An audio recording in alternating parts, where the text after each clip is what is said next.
दोस्तों, बेंगलुरु में जॉब करने वाले 34 साल के अतुल सुभाष के केस ने पूरे देश को हिलाकर रख दिया है। मुझे याद नहीं आता लास्ट टाइम किसी एक मामले पर लोगों को इतना गुस्सा और लोगों का इतना इमोशन एक साथ मैंने कब देखा था। पूरे सोशल मीडिया पर इस मामले पर ओपिनियन और इमोशन की बाढ़ आ रखी है। मरने से पहले अपने कई पन्नों के नोट में अतुल ने जो लिखा है उसे पढ़कर आपका कलेजा फट जाता है।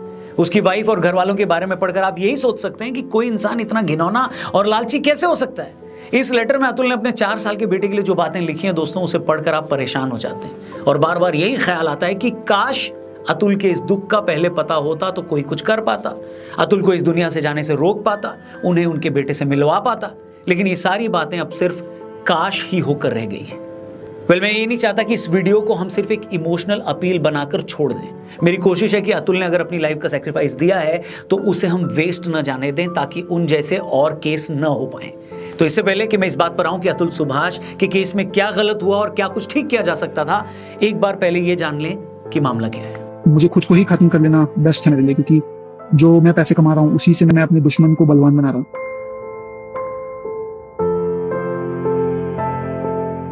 आपको बता दें, मूल रूप से बिहार के रहने वाले अतुल सुभाष बेंगलुरु में as an AI engineer job कर रहे थे। खुद अतुल ने अपने आखिरी नोट में बताया कि उन्होंने 2019 में एक मैट्रिमोनी साइट से मैच मिलने के बाद निकिता सिंघानिया से शादी की थी। शादी के अगले ही साल 2020 में उन्हें एक बेटा हुआ। अतुल ने अपने नोट में लिखा है कि उनकी पत्नी हर पूजा या शादी पर 6 साड़ियां और एक गोल्ड सेट की डिमांड करती थी।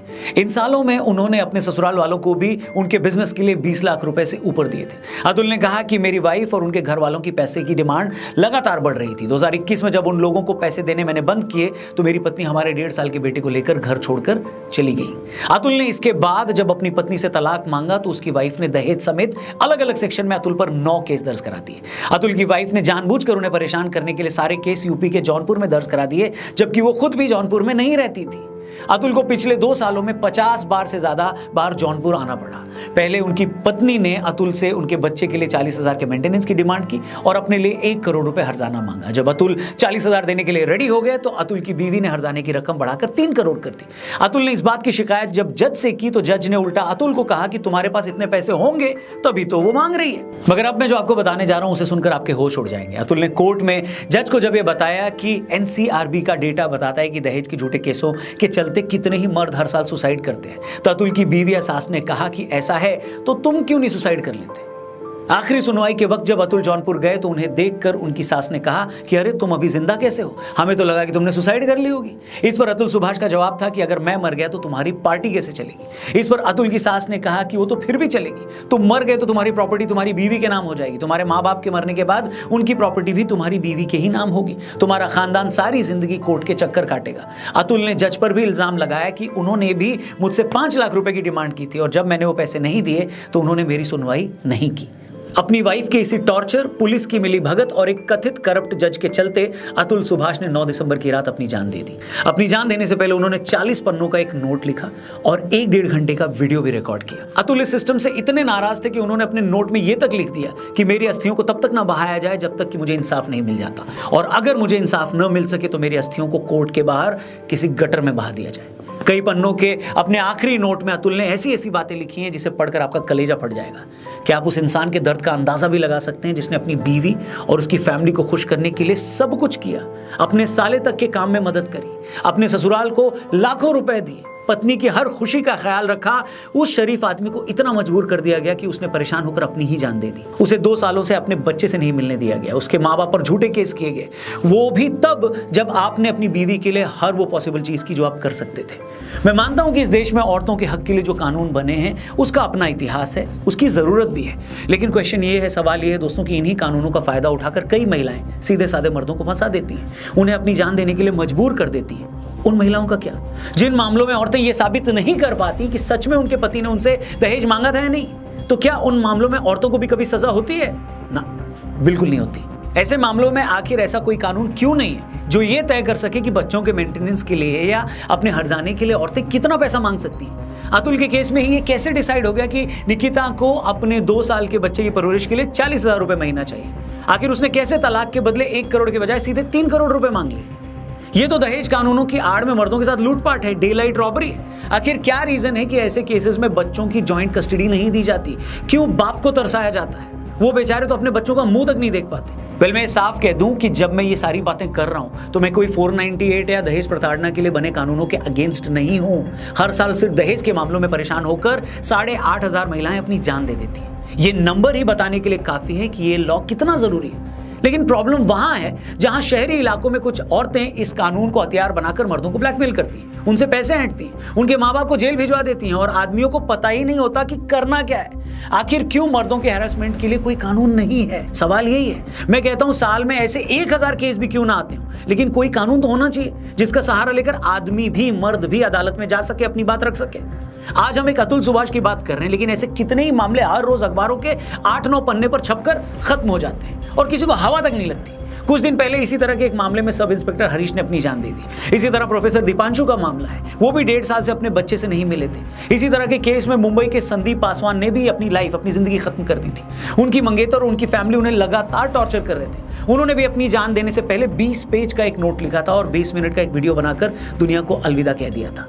इसी तरह का केस तमिलनाडु के वास्को अनिल का भी है, जिन्होंने शादी के सिर्फ 2 महीने बाद ही अपनी जान दी थी। उनकी अपनी बीवी से जरा सी कोई बात हुई थी, जिसके बाद उसके ससुराल वाले लगातार उन्हें जेल भिजवाने की बात कर रहे थे, धमकियां दे रहे थे। वास्को के ससुर यूपी पुलिस में कांस्टेबल थे। वास्को की मौत के 1.5 साल बाद भी पुलिस ने इस मामले में कोई रिपोर्ट नहीं लिखी, लेकिन उनकी पत्नी ने जरूर वास्को के माँ बाप पर केस करवा दिया। आप उन माँ बाप की हालत के बारे में सोच सकते हैं जिन्होंने पहले अपना बेटा खोया और अब वो अपने आप को बेगुनाह साबित करने के लिए अदालतों के चक्कर काट रहे हैं। मैं पूछता हूं, अगर कानून की नजर में सब बराबर हैं तो ऐसे झूठे केसों से खुद को बचाने के लिए मर्दों के पास क्या ऑप्शन है? ऐसे मामलों में कानून उनकी क्या मदद करता है? जवाब है कुछ नहीं। और आपको पता है ऐसे मामलों में एक सबसे खतरनाक ट्रेंड क्या है? कई औरतें जिनका शादी के बाद एक्स्ट्रा मैरिटल अफेयर होता है, जब उनके पतियों को इस बात का पता लगता है और वो ऑब्जेक्शन करते हैं, तो ऐसी औरतें सीधे सीधे अपने हस्बैंड को धमकी देती हैं कि अगर तुमने इस मामले को ज्यादा उछाला या किसी को बताया तो मैं तुम्हारे खिलाफ 498 का केस करवा दूंगी।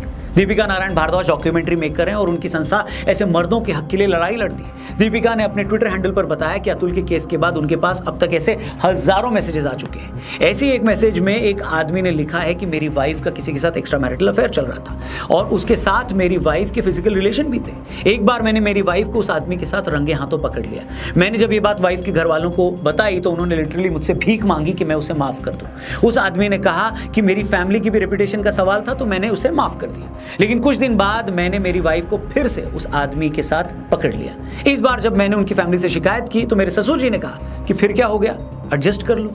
इसके बाद मैं तलाक लेने कोर्ट गया तो मेरी वाइफ ने मुझ पर 9 झूठे केस करवा दिए और आज मेरी जिंदगी नर्क हो रखी है। अब क्या कोई कानून का एक्सपर्ट मुझे बताएगा कि ऐसे मामलों में एक मर्द करे तो करे क्या? एक तो उसके साथ धोखा हो रहा है, उसका भरोसा तोड़ा गया और सामने वाले ने जब इसकी शिकायत करी तो उल्टा उस पर ही केस कर दिया गया। मतलब जैसे लॉज हैं उसमें आदमी अपनी बीवी का धोखा भी सहे और उस पर ऑब्जेक्ट करे तो उल्टा उस पर ही केस कर दिया जाए।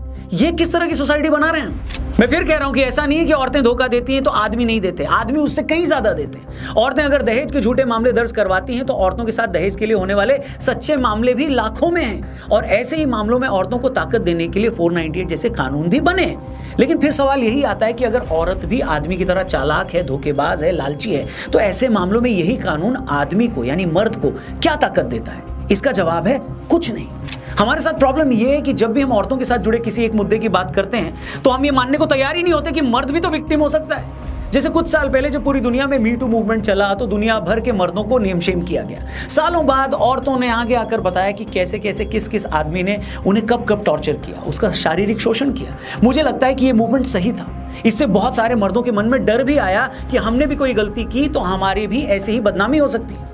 लेकिन मेरा एक सवाल है दोस्तों, अगर कुछ औरतों को आगे बढ़ाने के लिए मर्दों ने उनसे कुछ फेवर मांगे और कुछ औरतों ने ऐसा करने से मना कर दिया, अगर ये एक रियलिटी है तो एक रियलिटी ये भी है कि न जाने ऐसी कितनी महिलाएं भी हैं जो अपने औरत होने का फायदा उठाकर दफ्तरों में, ऑर्गेनाइजेशंस में आगे बढ़ जाती हैं। क्या आपके ऑफिस में ऐसी कोई लड़की नहीं है? और क्या इन लोगों की वजह से जेन्युइन एम्प्लॉइज को नुकसान नहीं होता? फिर चाहे वो कोई लड़का हो या लड़की क्यों ना हो। अब आपके सामने कोई अगर सबूत के साथ ये कह भी दे कि फला लड़की इस तरीके से आगे बढ़ी है, उसने मेरा ये नुकसान किया है, तो क्या आप उस मर्द की बात सुनेंगे? बिल्कुल नहीं सुनेंगे। सच तो यह है कि बात कितनी भी सच्ची क्यों ना हो, उल्टा उस मर्द को यह कह दिया जाएगा कि तुम एक औरत की ग्रोथ से जलते हो, तुम झूठे हो, तुम्हें शर्म आनी चाहिए। मैं फिर कह रहा हूं कि ये एक सेंसिटिव मामला है, लेकिन क्या वजह है कि हम दूसरी तरफ भी कुछ गलत हो सकता है इस बारे में सोचने के लिए तैयार ही नहीं होते।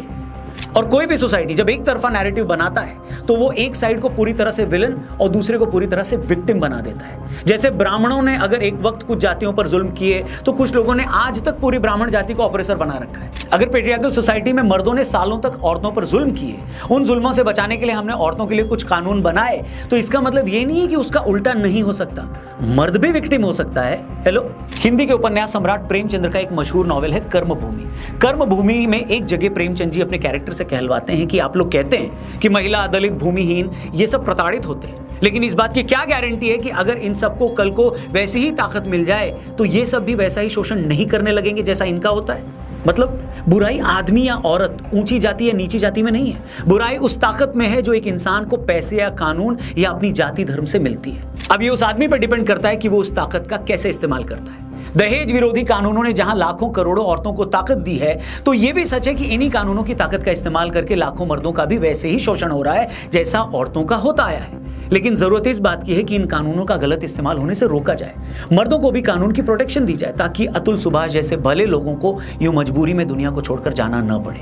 बाकी आपकी इस मामले पर क्या राय है, क्या ओपिनियन है, कमेंट करके जरूर बताइएगा। क्या आप अपने अगल बगल किसी ऐसे मर्द को जानते हैं, किसी ऐसे व्यक्ति को जानते हैं जिन्हें इसी तरीके से झूठे केस में फंसाया गया है, कानून का गलत इस्तेमाल करके उन्हें भी परेशान किया जा रहा है? उनके बारे में भी कमेंट करके जरूर बताइएगा और इस वीडियो को हर एक व्यक्ति तक पहुंचाइएगा, अपने हर एक फ्रेंड से शेयर करिएगा। चैनल भी सब्सक्राइब करके जाइएगा। Thank you for watching. जल्दी मिलते हैं। जय हिंद, वंदे मातरम।